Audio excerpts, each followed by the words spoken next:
Agora vamos para uma parte que os nerds adoram. Eu me incluo nessa. Que são os upgrades da tecnologia blockchain. Não tem como falar de upgrade para blockchain sem primeiro tratar sobre os algoritmos de consenso. O que são os algoritmos de consenso? Blockchains apresentam uma dificuldade. Já que cada nó de computação recebe versões da chain de diferentes validadores, qual rede esse nó tem que escolher? Ele escolhe a rede, ele tem a rede X chegando para ele e a rede Y. Como que ele escolhe? Qual ele escolhe? Como garantir que todos os outros nós concordam acerca das transações tomadas na rede? E como garantir que todos concordam com a mesma rede? Essa é a questão. Como garantir consenso entre os nós de computação? E aí que vem os chamados algoritmos de consenso. Os algoritmos de consenso são protocolos pelos quais os nodes decidem qual é a rede correta a ser copiada no servidor local que estamos rodando a rede. Os dois principais algoritmos de consenso vamos tratar aqui agora. Tem vários outros, tá? Vamos pegar só os principais. O primeiro e o mais famoso, é o que originou tudo, é o algoritmo de consenso Proof of Work. Eu até linkei aqui também, né? Vai ter uma referência externa, ou, caso queira também abreviar, POW. O primeiro protocolo aplicado em larga escala veio com o Bitcoin, e foi o Proof of Work. O Proof of Work ele já é o algoritmo de consenso nativo do Bitcoin, que veio desde o paper lá de 2000 e bolinha do Satoshi Nakamoto. Bom, basicamente, validadores/mineradores ganham tokens por resolver problemas criptográficos. E a resposta desse problema criptográfico permite adicionar um bloco à rede dos nós. Lembra lá atrás, no primeiro capítulo desse curso, em que a gente falava que para você conseguir adicionar um bloco à rede, você precisa fazer o quê? Tem que pegar o conteúdo do bloco atual, o endereço dele, hashear, jogar na função de hash, obter um ponteiro que é a saída criptográfica, para daí obter o próximo bloco, certo? Pois bem, essa aqui é a questão. Os mineradores eles fazem isso, eles vão tentar a todo momento achar o valor, o ponteiro final dessa função de hash. Tá certo? Agora o que acontece? Eles vão achar esse hash para conseguir adicionar mais um bloco, só que, só hashear o conteúdo com o endereço do bloco atual para formar o endereço do próximo bloco não é tão difícil assim.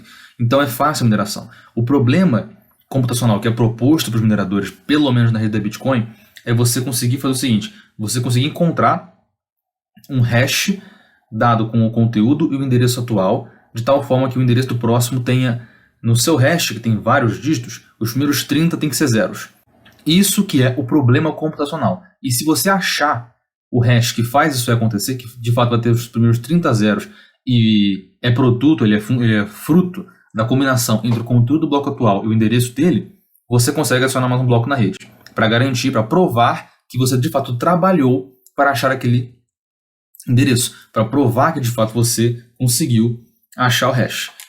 Então, quando um nó recebe duas redes conflitantes, o que vai acontecer? Bom, como os mineradores ganham tokens por resolver problemas criptográficos e você gasta muito trabalho para conseguir minerar e colocar mais um bloco, então a rede mais longa acaba sendo, por consenso, a correta, porque você precisa de muito mais custo computacional para conseguir colocar mais blocos na rede. Então, o motivo de você de fato escolher a rede mais longa é o seguinte: o motivo é que o fato de redes longas precisarem, como eu falei, de alto poder computacional, elas são a prova de que houve muito mais trabalho para ela ter sido feita do que uma rede menor. Isso é o Proof of Work.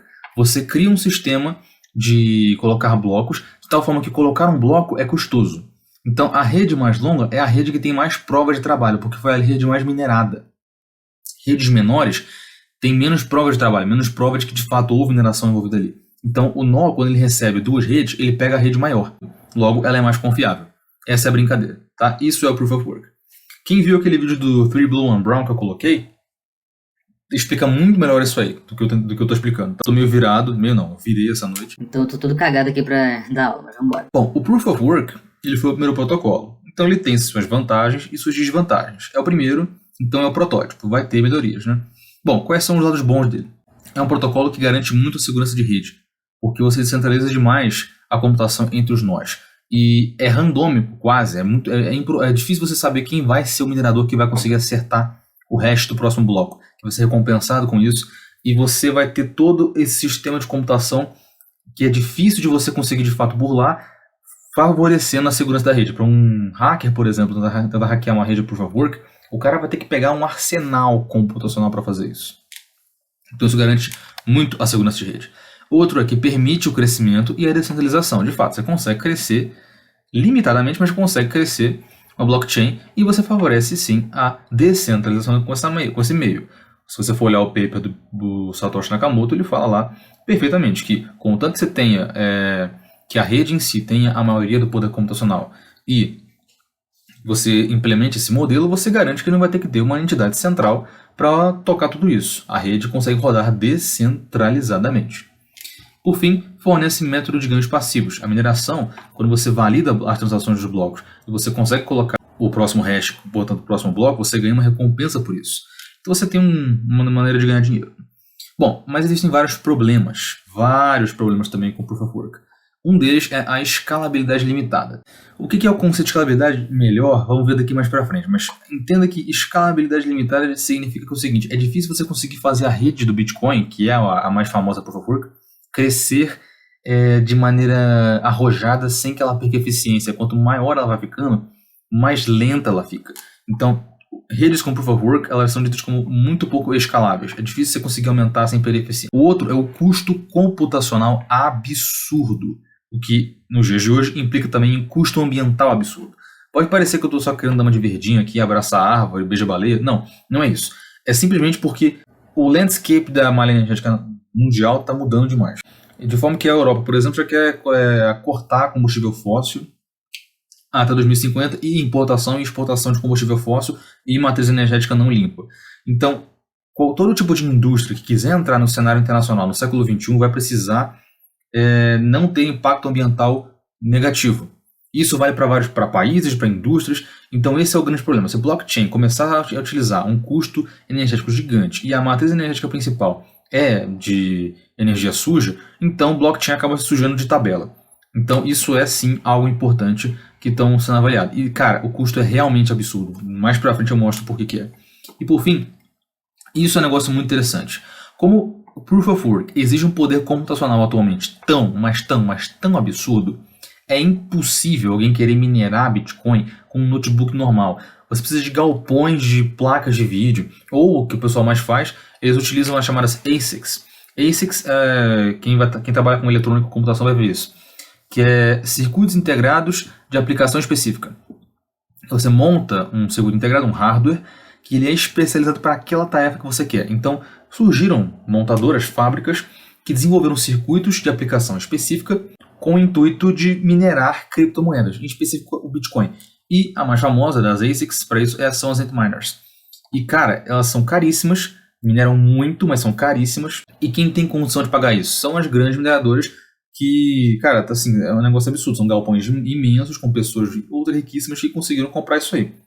Quais foram os problemas disso aí? Todos esses aqui. Mineradores de Bitcoin consomem mais energia que a Argentina inteira. Mineradores no mundo não passam de 50 mil. 50 mil pessoas estão custando mais energia que a Argentina inteira, que é um país de dezenas de milhões de pessoas. Aqui um artigo que, cara, é excepcional. Por favor, se quiser ignorar os outros, ignora. Mas esse aqui é maravilhoso, cara. Lê esse artigo aqui, que é o porquê que redes blockchain que tem protocolo de Proof of Work não podem ser escaláveis a grande tamanho.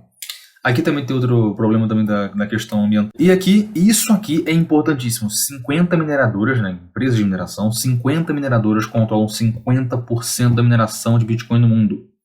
Qual que é o problema disso aqui? Você ferra com toda a descentralização. Tudo isso aqui que a gente viu, tudo vai pro saco. Porque lembra o que o Satoshi Nakamoto... Opa, acho que eu voltei demais. O que o Satoshi Nakamoto já dizia lá no paper de 2008, contanto que a rede possua poder computacional acima de 50%, é difícil, é improvável que hackers façam ações maliciosas.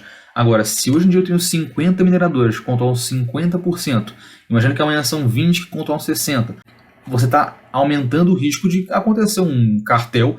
Exemplo, vamos supor que amanhã são 10 mineradores que controlam 55%. Não é impossível, não é improvável você imaginar que tem 10 mineradoras, elas fazem um cartel e começam a burlar a blockchain e não vai ter como você saber disso. Você ferra com toda a descentralização quando você centraliza externamente o poder de computação. Então o Proof of Work a longo prazo ele não é sustentável. Daí que vem outros algoritmos de consenso.